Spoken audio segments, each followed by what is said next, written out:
গণতান্ত্রিক Republic of কঙ্গোর উত্তর পশ্চিমাঞ্চলে দুটি পৃথক নৌকাডুবির ঘটনায় কমপক্ষে ১৯৩ জন মারা গেছেন।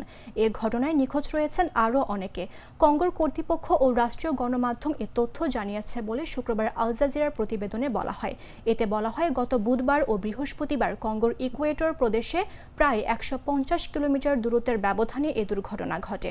কঙ্গোর মানবিক বিষয়ক মন্ত্রণালয় এক প্রতিবেদনে জানিয়েছে, বৃহস্পতিবার সন্ধ্যায় লোকোলেলা অঞ্চলের কঙ্গো নদীর তীরে প্রায় ৫০০ জন যাত্রী বহনকারী একটি নৌকায় আগুন লাগে।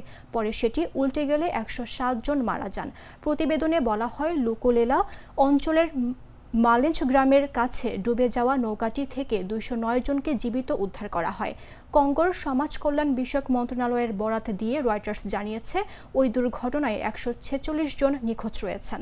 এর আগের দিন বুধবার বাসাসকুসু অঞ্চলে পৃথক এক দুর্ঘটনায় মোটর চালিত নৌকা ডুবে যায়। এতে অন্তত ৮৬ জন মারা যান, যাদের বেশিরভাগই শিক্ষার্থী। এ ঘটনায় আরও কয়েকজন নিখোঁজ থাকার খবর পাওয়া গেছে। দুটি ঘটনার একটিরও কারণ জানা যায়নি। শুক্রবার সন্ধ্যা পর্যন্ত উদ্ধার অভিযান চলছিল কিনা তাও নিশ্চিত হওয়া যায়নি।